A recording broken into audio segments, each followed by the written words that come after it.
hang out there, let's forget the rest of it. If you encounter a part of your body that's registering a lot of unpleasantness or pain, again, you don't encourage people, well, let's just stop here and go into this. You know, you encourage this movement through the spectrum of sensation, the pleasant, the unpleasant, that which is neither, preferencing none of them, but committing to the intention actually of being equally near all things. And we can kind of expand that into the rest of our lives, because we know as human beings how much we're drawn to the pleasant, pushing away the unpleasant. We've talked about this a lot. And how, as John puts it, it's a failed project. What does it mean to be equally near all things? Lovely and unlovely experiences, lovely and difficult people, lovely and unlovely events. Does it mean to stand in the middle of this, which is, by the way, where we already stand? But what does it mean to stand in the middle of all of this with a heart and mind that is resting in a ground of coolness, not indifference, but not overwhelmed, a mind and heart of balance and poise? It's so important to recognize that equanimity does not leave the other Brahma Viharas behind. That equanimity is infused with kindness, with compassion, with joyfulness. It is not coldness or indifference. In my understanding of equanimity, we're not really speaking so much of a state here. I'm not speaking of a state, some elevated state. I think much more of equanimity as an embodiment of insight, an embodiment of understanding, truly understanding that many of the conditions in our lives are outside of our control, that we don't have the power to make the sun shine tomorrow. You know, we don't have the power to determine we will have only pleasant events and people in our lives. We don't have the power to determine that we will always have good health, that we will never age, that we will never become sick, that we will never die. We simply don't have that power. We live in a world on shifting sands, conditions which arise and pass born of other conditions that we're asked to meet moment to moment. But understanding that we don't have the power to control the world of conditions is actually a great liberation. It's expressed, embodied in equanimity. We give up the agitations, we give up the shoulds and if onlys, we give up the whirlwinds of craving and aversion and know this is what we are asked to meet just now. This is what we're asked to meet just now. Everything in our lives has taught us over and over again about impermanence, about change, about instability. If the last 18 months has taught us anything, it's asked us to relearn those lessons that we've always known, that impermanence is etched into everything. It's written into everything. And we can go to so much desperate effort to deny impermanence, clinging and holding and grasping, trying to make something stay, trying to make something stay the same. And yet it will pass. It will pass. And impermanence is not emotionally neutral. You know, sometimes we're delighted at impermanence. You know, when our annoying neighbor moves house or the end of a root canal, you know, we celebrate impermanence. And sometimes impermanence is sad. It's sad. You know, we lose people we care about. We lose identities. Sometimes impermanence is sad. It's not emotionally neutral, but it's not bad or good. It is the nature of all things. And equanimity is learning to turn up for, to show up for, that changing nature, the fluidity of life, without being surprised by it, without being startled by it, without denying it, without, saying this shouldn't be happening. Equanimity shows up for those changes written into all things. It's an embodiment of understanding. We also now, as we look inwardly, and it doesn't actually take too much contemplation to realize we don't have a static, solid, eternal, abiding self. How many selves have you experienced today? The happy self, the sad self, the excited self, the depressed self, the hopeful self, the unhopeful self. How many selves have we experienced today? Again, changing. There's nothing solid within it.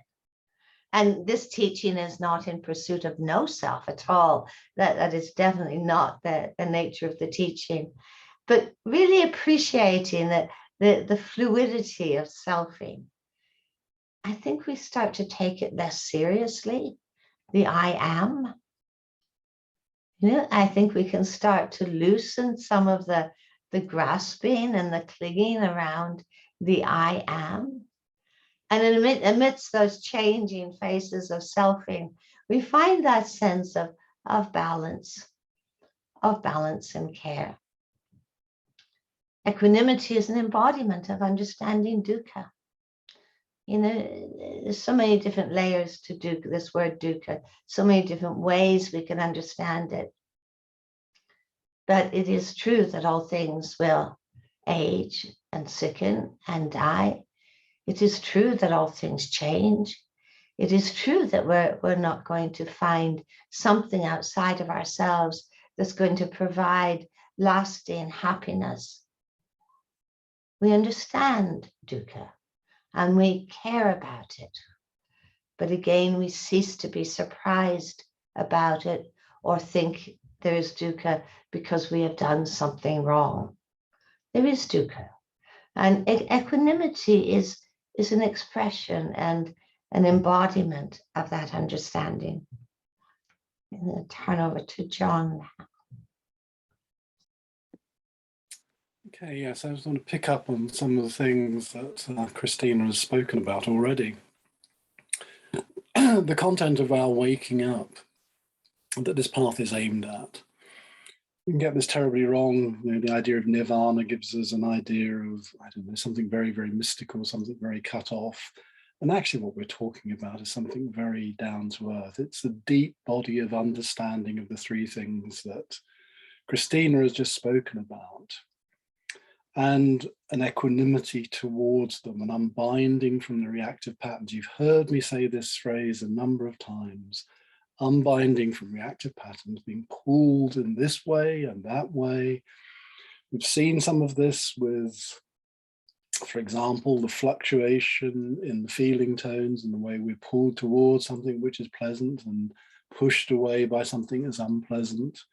We're just like a sort of pinball in a machine that's being flipped around, as to whether the things are, pleasant or unpleasant, and we just keep getting knocked around in this way.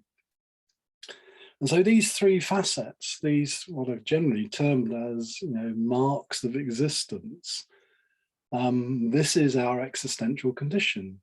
We are not going to evade, and this is not to make us miserable, by the way. This doesn't exclude the joy and the happiness and everything else. We cannot evade distress. We cannot evade pain. We cannot evade loss. All of these things are written into the human condition, and yet we act as if we can. We react, we act in our lives as if things are permanent. As Christina said, life is speaking impermanence constantly. That year and a half, then everything has changed. 2008, with the financial so-called stability of the world starts to crash. There is nothing in a sense that can be relied on to remain the same. Even the oldest human constructions have to undergo renovation every so often to keep them in some kind of condition as ruins, usually. And then, the world itself in terms of the earth is changing, and what we're doing to it is changing that environment. So nothing is remaining the same. Everything is speaking of it, yet we try to hold it in place, desperately clinging to something in our lives, almost like the life raft that's going to remain permanently there. It's a very sad condition. It's part of the pathos of the human condition that we do so, rather than, in a sense, own up to the fact that all things are impermanent. And all things are actually going to, because of their impermanence, will often cause us pain. As Christina said, it's Janus faced. It looks in two directions, in the sense that some things we like to be impermanent. The pain when it goes away is fantastic. You don't welcome the headache or the toothache or whatever it may be, but you certainly welcome its impermanence when it disappears. But when something appears to be good and it starts to crumble and decline and eventually pass away, we suffer distress. We suffer distress. And so a lot of our lives are trying to hold this in place.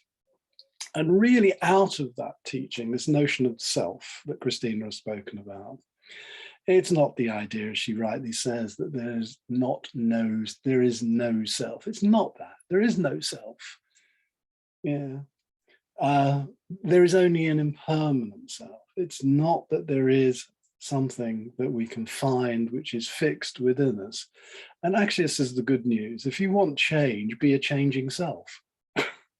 If you want to suffer misery or the sameness for the rest of your life, that bespeaks of something fixed, actually almost inanimate, vegetating at least, rather than changing and progressing and perhaps growing here. And yet we cling to this notion of who we are, rightly.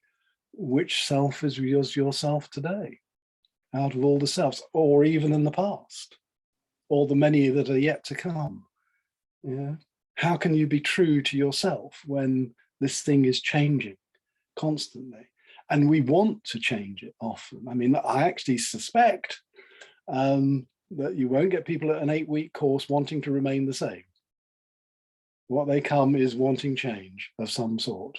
Now, okay, we try to lessen that to a degree and get them to concentrate on what is actually happening to them, rather than fixating on that change.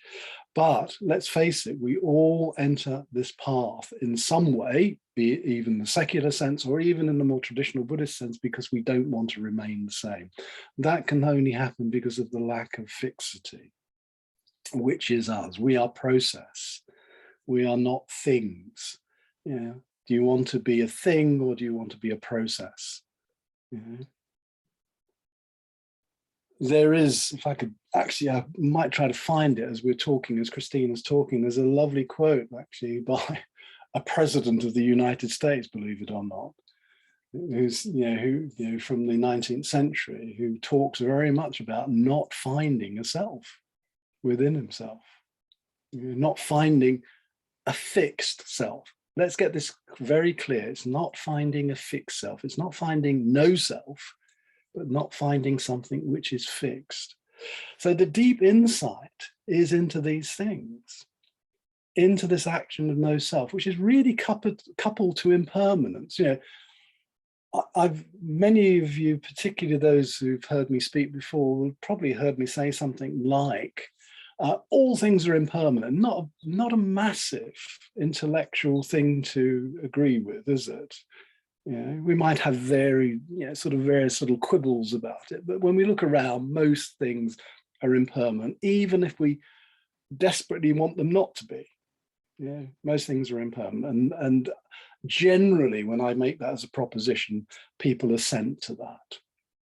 However, and this seems like part of the hubris of humanity that says all things are impermanent except me. Doesn't it sound rather strange?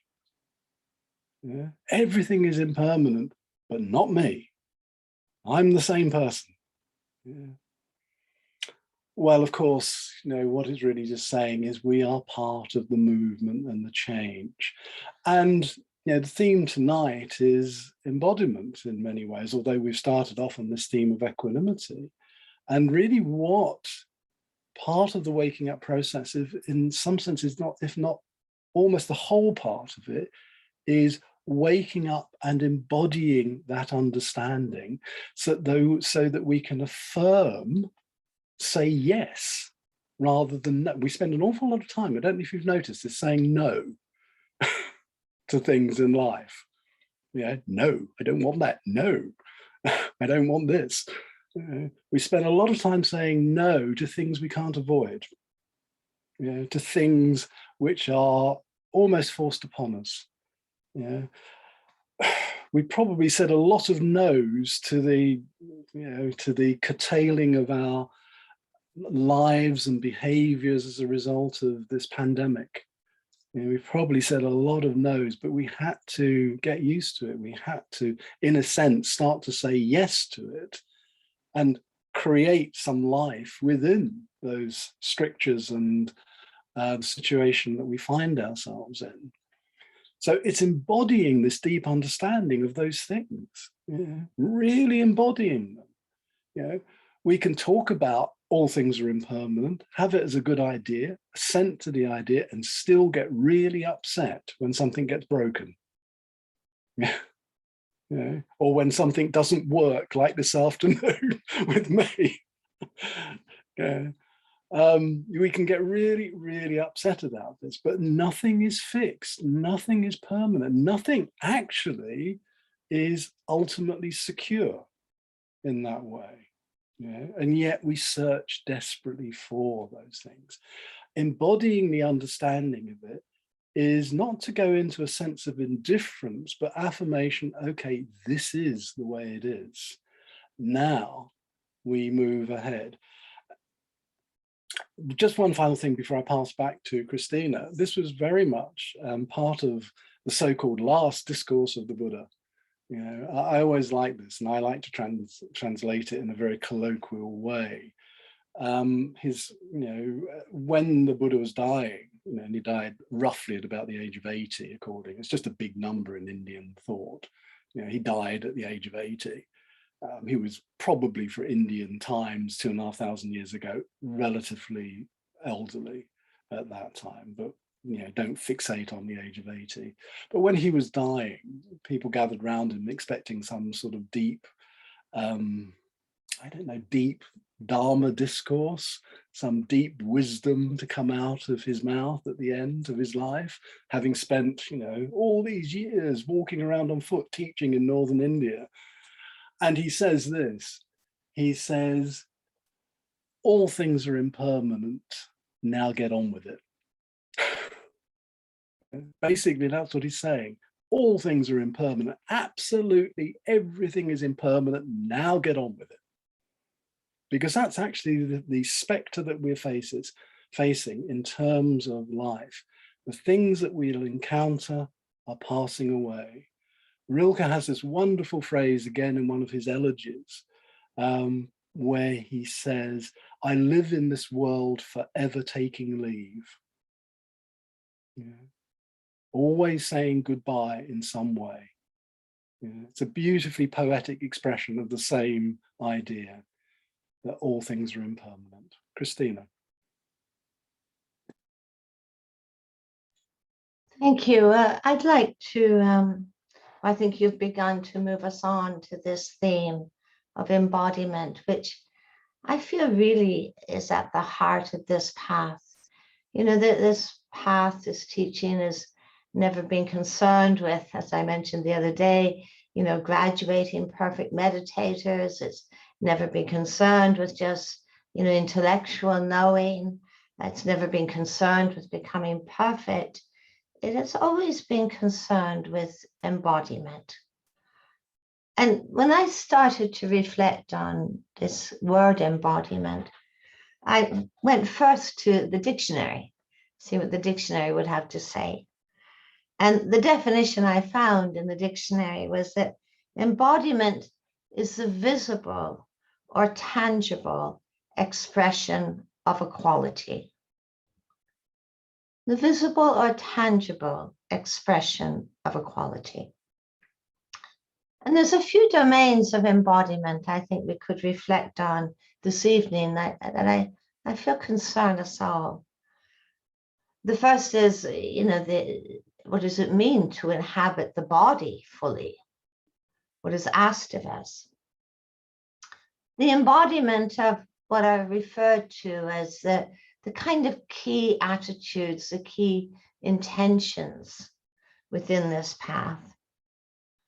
The embodiment of understanding, the embodiment of insight, and perhaps just to have a sense of what it means to be an embodied walker of this path, an embodied mindfulness teacher.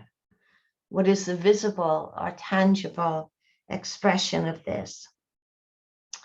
I think one of my own definitions of embodiment is that there is a seamlessness of our intentions, our understandings, our values, and their manifestation in our thoughts, our words and acts, and our way of engaging in the world. As we've mentioned a few times over these days, that in every moment of our life, we are practicing something. We could say that in every moment of our lives, we are embodying something. Through our acts, our thoughts, and our words that profoundly affect the world around us. Just as we are profoundly affected by whatever it is that others around us embody. I think some of the people that inspire us most deeply are those people that we look back on, people like Mandela or Martin Luther King Jr. or, the Buddha, the people who inspire us most deeply, I think are those people who have that seamlessness, who have that seamlessness, whose lives were really embodied that integration of their intentions, their values, their aspirations, and how they engaged with the world. I think there's two aspects of this path. One aspect of this path we've been engaged in deeply over these days of learning to listen closely to our hearts and minds and to learn the lessons of our life about what causes distress and about what brings distress to an end. And we've been really invited to do this on a very experiential moment-to-moment life. I think in this path over these days, we've really learned about the impact of kindness and generosity and compassion and care and mindfulness. We've probably learned something about the impact of fear and anxiety and anger. I think these lessons are really the beginning of a path, developing and training our hearts and minds in the qualities that ennoble our lives, that bring dignity to our lives. So the first aspect of this path, I would say, is this inner contemplation. And there's a second aspect, and these are not hierarchical or linear. And I think the second dimension of this path concerns itself essentially with what we do and how we do what we do. And this was of primary concern to the Buddha. The Buddha was not just someone who lived in a cave contemplating and meditating. It was someone deeply engaged with his society of that time, his culture of that time, who was deeply engaged with injustice, who was deeply engaged with the manifestations of hatred and greed. He was deeply engaged with developing ethical communities, ethical societies. How we live the life we have, and how we live with those that we care for and those that we struggle with. I think this dimension of the path is so much about embodiment, recognizing in every moment of our day, whether silent or speaking, whether acting or still, we are all still practicing embodying something. And I think when we look at embodiment, I think I just speak a little bit more, John, and then I hand over to you. I think when we speak about embodiment, perhaps one of the more disturbing questions or parts of awareness that come to us are around dissonance. You know, we know what it is like when there seems to be really a gap between what we value and aspire to and how we act and speak and think. You know, dissonance is so in a way unsettling for us. You know, when we find ourselves being a spectator upon our own disasters, or where we find ourselves speaking or acting in ways that are so unaligned with what we most deeply value. And I do feel that as we practice, and, you know, for those of you who are training to be mindfulness teachers, you know, this sense of dissonance becomes even more disturbing, you know, becomes even more unsettling. But I think it's an important question, you know, and I think a lot of what we're doing in this path is learning to heal dissonance, you know, so that we don't just value kindness. We speak and act and think with kindness. That we don't just value peace, that we speak and act and think peacefully. You know, that we don't just value compassion, but that we live and engage with the world in a compassionate way. When we look at these dimensions of the path, of this sort of inner listening, and then this domain of how we live in a world, I think it's important not to think of this as being hierarchical.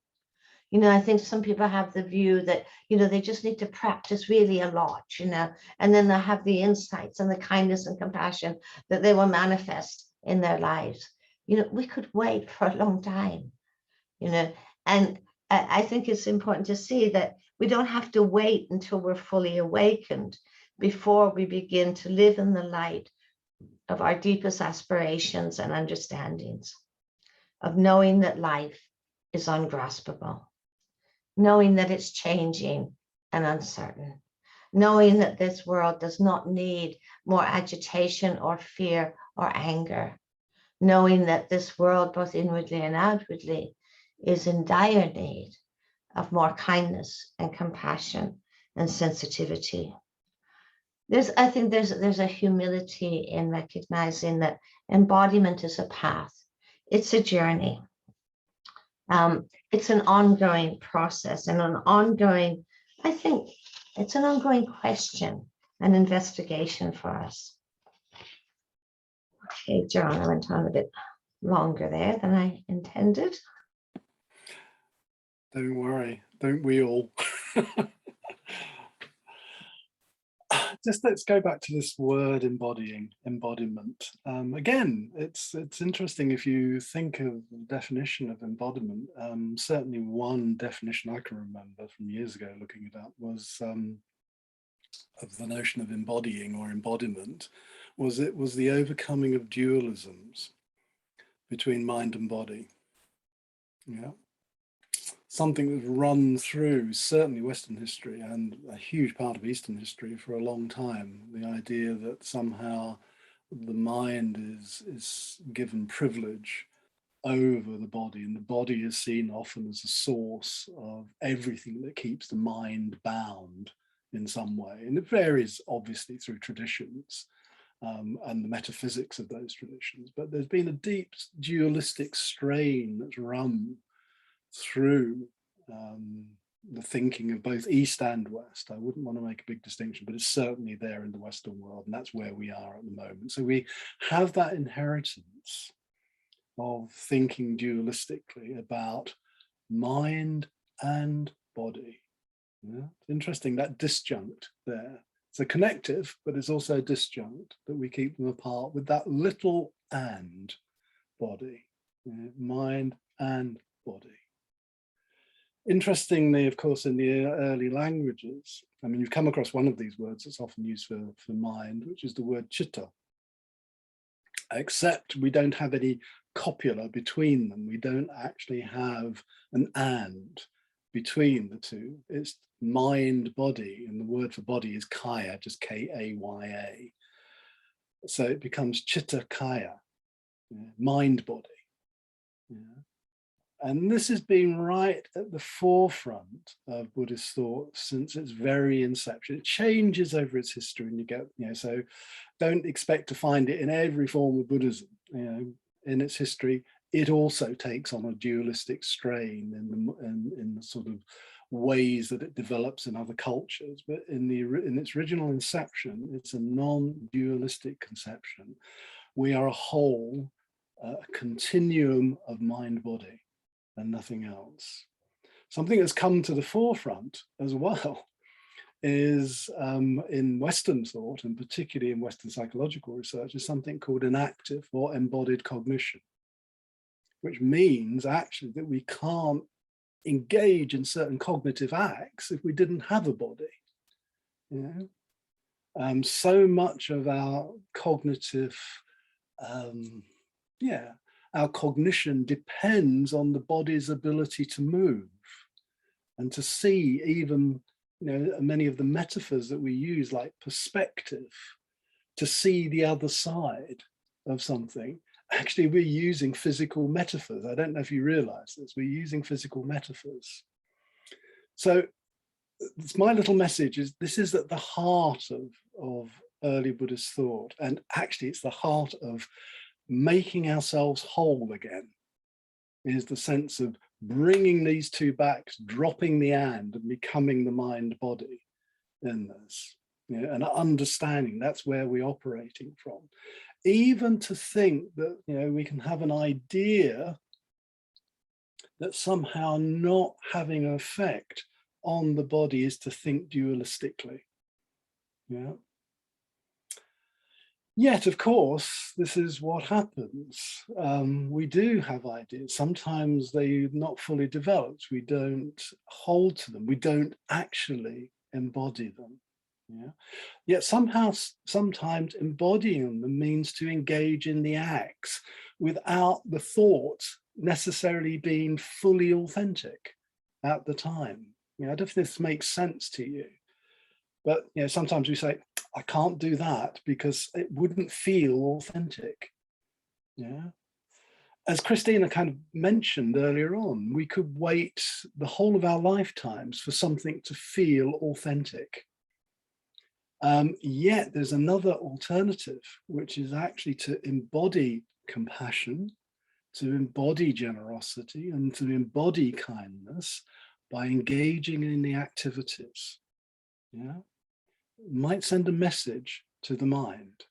You heard me say the quote from Richard Rorty yesterday, if our bodies were simpler, if they weren't so complex, nobody would have thought we had a mind in the first place.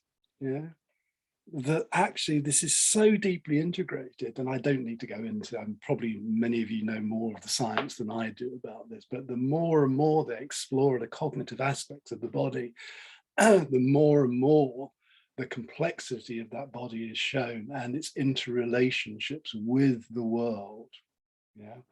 Consciousness being an embodied phenomenon.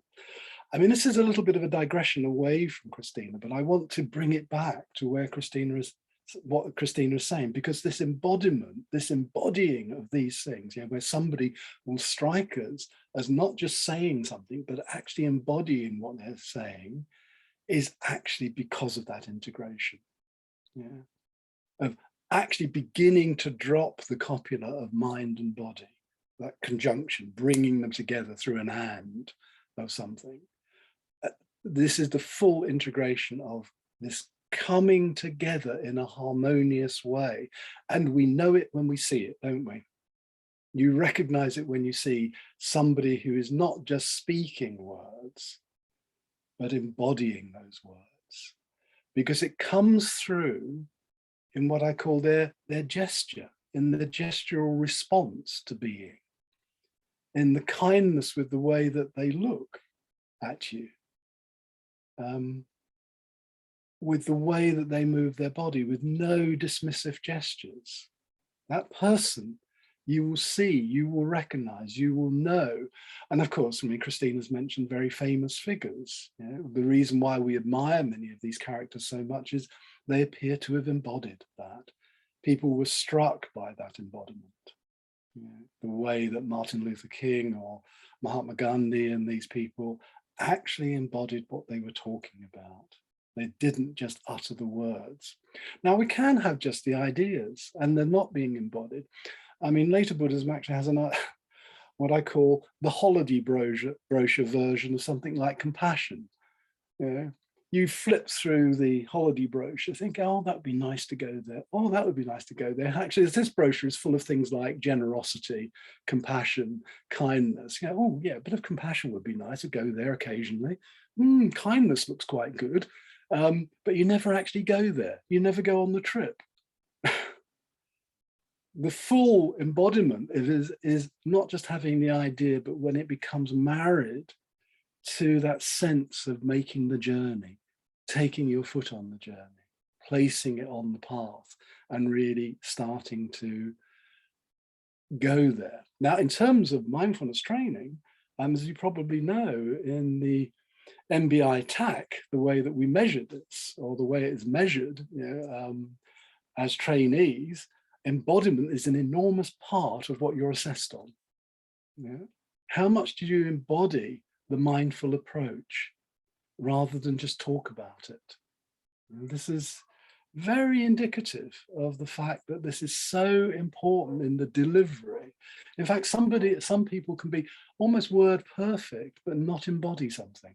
Word perfect in delivering the things that we do, the meditations or the walking practice or the, you know, or the body scan or whatever it may be, but they don't embody it. You know, so what we're trying to do is actually take it down from that head stuff into the body. I always remember one of the teachers I worked with in my early stages of entering this path in Tibetan Buddhism saying, the trouble is with Western people, they're always thinking with this. They never think with this. Yeah, never come down here and think with their bodies, with their physicality. Yeah. I'd like to pass it back to Christina here, because I could just go on as well. This is such an enormously important part. I think this is a big learning process actually for us in the West, to learn that sense of really embodying what we do, to not have that disconnect between the ideas which remain headlocked and the, you know, actually the full expression of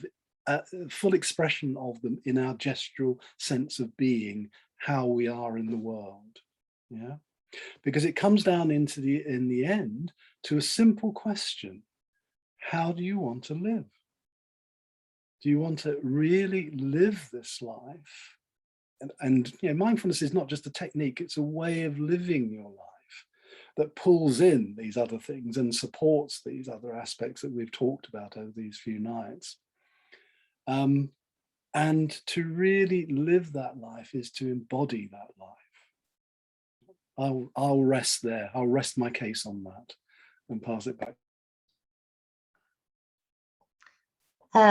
My father, who never really understood what I do or did or who I am, I was always a bit of a mystery to him, but he used to introduce me to people as saying, "This is my daughter, she's calm."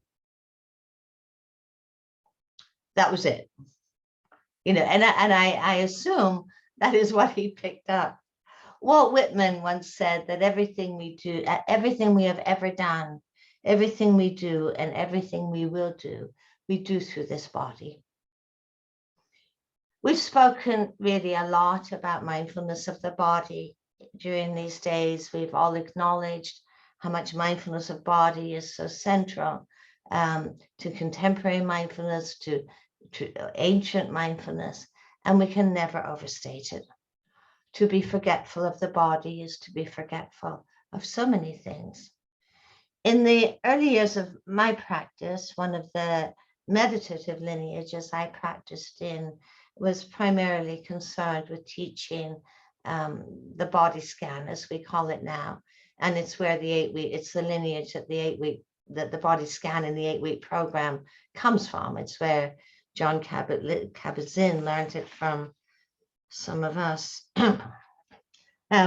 And there was a point, I was great at this, I mean, I have to say that without excess pride, I was a good meditator, I ticked all the boxes, I hit all the milestones of body scans, I could do a master class in body scans. And after a while, I realized I wasn't learning anything anymore. I had the technical aspects of it down pat, but I wasn't really learning anything anymore.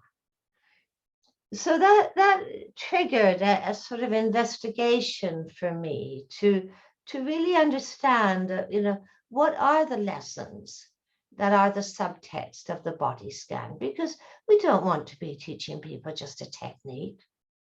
We actually don't want to be teaching people just something that calms them down.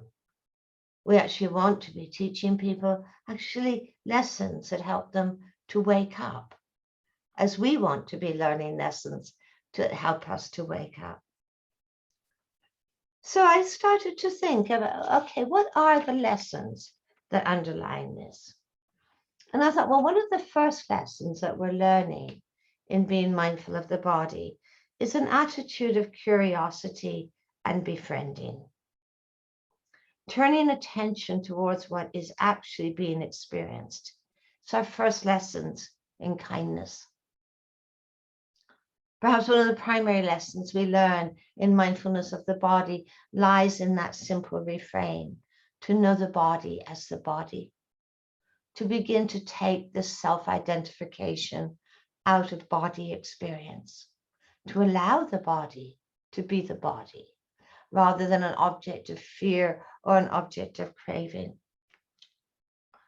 We certainly see how in mindfulness of the body, we're moving out of this dissociated, disintegrated place into this place of unification of body, mind, and present moment.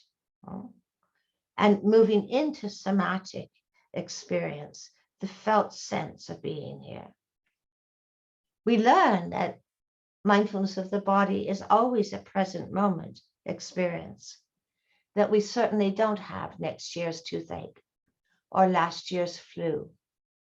And we begin to see that every moment we inhabit the body fully, that we're beginning to weaken the tendency to be leaning into the past of what has gone by with regret or with craving.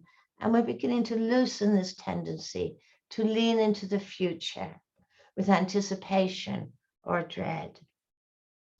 We learn within the body that we can choose what we pay attention to in any moment, and increasingly can choose the quality of attention we bring. This is powerful. I don't need to be actually a prisoner of every passing mood or every passing thought. I don't need to be a prisoner of every passing sensation or mental state. I can actually choose what I pay attention to and the quality of that attention. It's such a learning in living an intentional life, isn't it? To really embody intention in the posture, in sustaining attention. It's such a powerful lesson in learning to sustain attention. We begin to break up the patterns of habitual reactivity. We learn a lot about equanimity, as we mentioned previously, about being equally near all things. And we learn a lot about impermanence. The body I meet today is not necessarily the body I met yesterday. The attitudes I meet today are not necessarily the same as the ones I met yesterday. The self I meet today is not the same. It begins to loosen the tendency to cling, to define ourselves by the contents of our experience. To cease to define ourselves by the contents of our experience. We begin to learn that we can actually sever that connection between sensation and underlying tendencies, between image, thought, and underlying patterns of reactivity. We learn that there's a difference between our story of what is happening and the actuality of what is being experienced. The sensation is in the body is not the same as our story about it. It's such a training in letting go. Each time we come back to the body, we're coming back from somewhere. We're coming back from somewhere. A thought, a narrative, a reaction. We come back to the body of this moment. It's such a training in letting go. We begin to see this indivisible relationship between mind, body. We read the moods in the body. We read the moods in the body. And we begin to again step out of their hold. And these are the lessons we're really asked to embody in every area of our lives, not just our meditation. These are the lessons we are asked to actually bring into our lives. Okay, John, turn over. Okay, yes. I want to start just with a reflection on something, again, moving away from Buddhism a little bit, but moving towards a French thinker in the early 50s, late 40s, who is called Merleau-Ponty. Some of you may know of him, Maurice Merleau-Ponty. He was a phenomenologist, and he spoke about the body in this way. He said the body is placed into the world just like the heart is placed into the body. This is our connectivity with the world, and yet we can live the body in very, very strange ways. This is our expressiveness. This is our connectedness. This is the sight of our being. If you ever lose sight, in terms of more the visual sense of where we are, what we're doing, all we have to do is reconnect with the body. Take yourself down. This is one, as you know, this is one of the themes that comes up so much in the secular training. Instead of thinking something through, see where you feel it in the body. Often the thought will take you into spirals of thinking. They get tighter and tighter and tighter, those spirals of thinking. If you ever try to think your way out of an anxiety, you will know what I mean. If you ever try to think yourself out of a bad mood, you will find you tie yourselves up in knots and you can't do this. And sometimes we can break that cycle by actually beginning to affirm our bodily sense of being, our sight of being. Remember that, again, something I mentioned the other night, that when Virginia Woolf in her autobiographical writing spoke about moments of being, not just epiphanies, but moments where she really felt the aliveness of being, was in those simple things which are actually embodied dimensions, where meaning is given to us as the corporeal being that we are. We couldn't have that sense of the wind on our skin. So really good, actually, walking meditation, if you're doing it outside, is sometimes just to stop and feel the sensory impact of the coolness or the heat or the wind on your skin. Nothing else. To reaffirm our sense of just being here. The body will have to have, the mind will actually have to have narratives to substantiate our being. Have you noticed that? We have to tell our stories about why we're important and what we do, and and sometimes they can be stories that make us lesser than we are, or greater than we are, or very mediocre. All that is overcome by just coming back to the body. It cuts off those stories immediately by just, in a sense, putting us back into this connectivity with a world that is constantly giving itself to you, and others are as well. The idea of the person who's simply locked in as a mind, I mean, in philosophical thought, they have this kind of almost thought experiment, which is called the brain in the vat experiment, you know, as if you could be a full human being just by being a submerged brain in a vat connected up to various things, experiencing them, you know. And of course, the whole point of this is to say, actually, so much of our perceptual processes and our sense of being comes through this embodiment. We're not just brains, you know? And this practice and embodying this sense of the importance of the body and all of its expressiveness. Think of all of its expressiveness. I mentioned, I won't go into it because we haven't got time now, but think of all the physical metaphors that we are using in our language. And even our language and our speaking our thoughts, as I'm doing at this moment, is being done through a physical process, through an embodied process. Yeah, we are, if you like, sonorous beings as well as corporeal beings. There's a sort of, you know, you only got to do that and listen to yourself speak, and you can hear a sort of echo of it as the body vibrates just with the sound itself. Yeah, and that expression can be the expression of a real passion, a real thought, a real interest, real compassion, and real kindness, as opposed to that which is limited just to a thought and conceptual process. The whole point of this practice, I'm going to almost finish here because I think this is, for me, a good place to finish on. There is no point to this practice if it's just a series of nice ideas. I hope you've gathered that from me at least, and I'm sure you have from Christina. There's no point to this practice if it's just to make us think a little bit better about compassion or a little bit better about kindness or the role of the body. It's moving those ideas into their expression in our life and the affirmation of our life as we receive it with all its impermanence, with a lot of its suffering, but also with its joys and beauty. Never let us forget that. Also with its joys and beauty.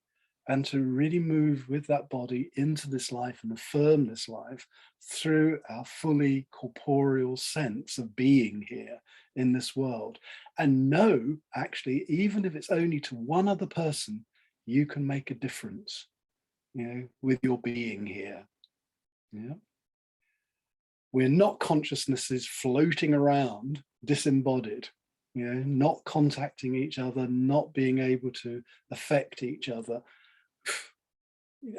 This is a kind of mythology that's gone on for far too long. I think we're starting to overcome it with movements like the secular mindfulness movement, as bringing us back to this sense of really starting to embody a way of life, a way of ethics, a way of actually being.